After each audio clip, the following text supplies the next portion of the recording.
고객의 거절을 기회로 만드는 변액보험 카운터펀치 최도로입니다. 자, 오늘의 주제 같이 한번 살펴보겠습니다. 오늘의 주제는 벼락치기의 오류인데요. 자, 고객님의 거절을 한번 살펴볼까요? 지금은 주가가 너무 낮은 것 같아서 주가가 좀 오르면 생각해 보려고요 하는 고객이에요. 자, 이런 고객님의 유형은 어떤 유형이에요? 예, 주식에 투자하거나 펀드에 투자하거나 변액보험에 투자할 때 특정한 시점이 있어서 그 시점에 투자하면 좀 더 좋은 성과가 날 거라고 믿는, 그래서 이 주식 시황이라든지 아니면 시장의 여러 가지 상황들을 핑계로 해서 이제 가입을 미루고 있는 이런 고객님이죠. 자, 이런 고객님에게는 저희가 어떻게 응대하면 될까요? 오늘의 카운터펀치 같이 한번 살펴볼게요. 공부와 운동의 공통점이 무엇이라고 생각하세요? 자, 우리 공부하고 운동은 공통점이 있어요. 몇 가지가 있을 텐데요. 같이 한번 살펴볼게요. 첫 번째, 성취할 목표가 있어야 훨씬 더 좋은 성과를 낼 수 있어요. 내가 이번에 몇 등을 해야지, 또는 내가 이번에 얼마를 감량해야지, 이런 목표가 있을 때 훨씬 더 꾸준하게 지속할 수 있고요. 두 번째, 조금씩이라도 매일매일 꾸준히 하는 게 중요해요. 그래서 아무리 운동을 열심히 하더라도 중간에 쉬게 되면 공부도 말짱 도루묵이고 운동도 다시 원위치로 돌아가죠. 그렇다고 해서 무리를 하면 오히려 역효과예요. 예, 시험 전날 열심히 밤새고 시험 보다가 조는 학생도 있고요. 열심히 무리해서 운동하다가 근육이 파열되거나 관절에 문제가 생기는 그런 분도 있고요. 또 자신에게 맞는 방법이 있어요. 무조건 남이 하는 게 좋다 해서 따라해봐야 자기에게 맞는 걸 찾지 않으면 굉장히 어렵고요. 그렇기 때문에 마지막으로 혼자 하는 것보다는 선생님의 도움을 받으면 매우 좋지요. 자, 왜 공부하고 운동의 공통점을 말씀을 드렸냐면 이 중에서 가장 중요한 게 뭐냐면 여러 가지 다 중요하겠지만 제가 오늘 강조드릴 거는 두 번째 거예요. 공부도 마찬가지고 운동도 마찬가지고 쉬지 않고 꾸준히 계속하는 사람을 이기기는 어렵거든요. 예, 투자도 마찬가지로 투자도 똑같이 목표가 있어야 되고요. 꾸준히 해야 되고요. 무리했을 때 역효과가 있고요. 동일하게 적용이 되는데 그중에서도 오늘은 아까 말씀드린 고객님, 내가 주식을 잘 보고 있다가 좋을 때 들어갈 거예요. 이런 고객님에 대해서 저희가 대응을 할 때는, 고객님을 응대할 때는 두 번째 있는 꾸준한 투자, 이걸 저희가 적립투자라고 하는데요. 이 적립투자의 중요성을 강조해 주시면 도움이 될 것 같아요. 자, 적립투자의 마술, 코스트 에버리징이라고 하는 건데요. 적립투자는 저희가 분산투자의 일환으로 보시면 되는데요.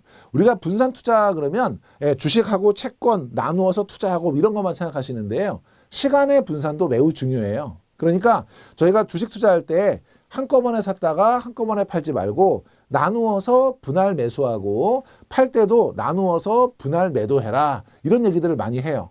그 이유가 뭐냐면 제가 한꺼번에 사서 한꺼번에 팔았는데 해필이면 그 한꺼번에 살 때 가격이 제일 높을 때 사가지고 한꺼번에 팔 때 가격이 제일 낮을 때 팔면 손해가 엄청나게 커지잖아요. 그런데 이거를 나누어서 사고 나누어서 팔면 가격이 오르고 내리면서 그 손해를 좀 줄여줄 수 있기 때문에 이 적립투자는 결과적으로 코스트, 비용이죠. 비용, 에버리징, 평균. 그래서 비용을 평준화시켜준다는 개념이에요. 자, 그러면 저희가 한번 사례를 가지고 한번 볼게요. 지금 저희가 사과를 살 거예요. 매월 15만 원어치씩 5개월간 사과를 매입할 거예요. 그러면 사과가 매월 15만 원인데 여기 이제 첫 번째 시점은 10,000원이고요. 사과 가격이 한 박스 가격이 10,000원이고 그다음에 7,500원, 6,000원 가격이 이렇게 떨어졌다가 다시 올라가는 이런 장세를 한번 비교를 한번 해볼게요. 이럴 경우에 첫 번째 15만 원을 가지고 사니까 10,000원짜리를 사게 되면 15박스를 살 수 있고요. 7,500원짜리를 사면 20박스, 그 다음에 6,000원짜리를 사면 25박스, 이런 식으로 이제 사과를 매입을 한 거예요. 자, 이럴 경우에 투자 금액은 15만 원씩 5개월이니까 75만 원을 투자했고요. 사과는 얼마를 매입했냐면 요거 다 더하면 이제 95박스를 매입을 했어요. 그러면 평균 매입 단가는 어떻게 되냐면 얘는 10,000원에 샀고 얘는 7,500원에 샀고 이거를 쭉 저희가 계산해서 나눠보면 결과적으로는 8,200원에 한 박스를 산 그런 결과가 나오고요. 판매 금액은 지금 제일 많이 올랐을 때 10,000원에 팔았으니까 지금 95만 원에 팔았죠.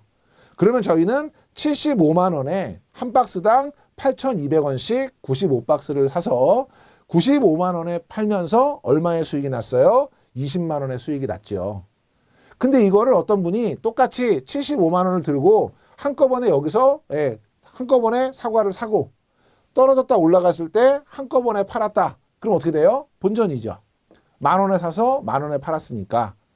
이걸 여러분이 주식으로 환산해 본다면 목돈으로 주가가 10,000원일 때 와장창 사가지고 나중에 10,000원일 때 팔면 주가가 떨어졌다 올라왔으니까 그 고객님은 애만 태우다가 걱정하다가 겨우겨우 원금 찾아서 나가는 이런 효과가 생기지만 이거를 일정한 기간 동안 주기적으로 산다면 얘는 중요한 게 뭐냐면 매입 단가를 평준화해서 낮춰준다는 거예요. 매입 단가를 낮춰주고 얘가 올라갔기 때문에 이때 산 거, 이때 산 거, 이때 산 거는 가격이 올랐을 때 수익을 내면서 가격이 떨어졌다가 다시 원래 가격으로 되돌아오더라도 그 사이에서 이익을 낼 수 있다. 이게 이제 코스트 에버리징 효과의 마술이다. 이렇게 저희가 설명을 드리는 거예요. 실제로 비교를 한번 해볼게요. 자, 똑같이 우리나라 종합주가지수 코스피 지수예요. 얘는 2007년부터 2011년까지, 얘는 2006년부터 2011년까지 지수예요. 그래서 똑같이 투자를 할 때 목돈을 투자하거나 적립을 투자하거나 비교를 해보겠다는데 그림을 한번 볼게요. 지금 이제 위에 거는요. 2000포인트 언저리에 샀어요. 주가가 폭락을 했고요. 다시 2000포인트 언저리에서 끝난 거예요. 밑에 거는요. 1400포인트에 샀어요. 그리고 얘가 끝날 때 얼마에 끝났냐면 2000포인트에 끝난 거예요. 그럼 누가 보더라도 어떤 투자가 더 훌륭한 투자예요? 밑에 있는 투자가 훨씬 훌륭한 투자죠. 근데 그때 전제 조건은 목돈 투자일 때만 훌륭한 투자예요. 자, 위에 거는요. 목돈 투자를 하면 3.79%.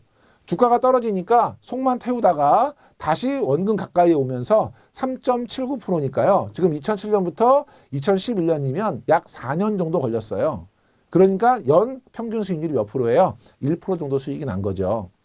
그런데 밑에 1,400에 사가지고 만약에 2,000포인트에 팔았다면 목돈 투자는 65%. 그러면 1년 동안에 거의 15% 이상의 수익을 낸 거예요. 평균적으로. 목돈 투자의 경우에는 아래 투자가 훨씬 좋은 거죠.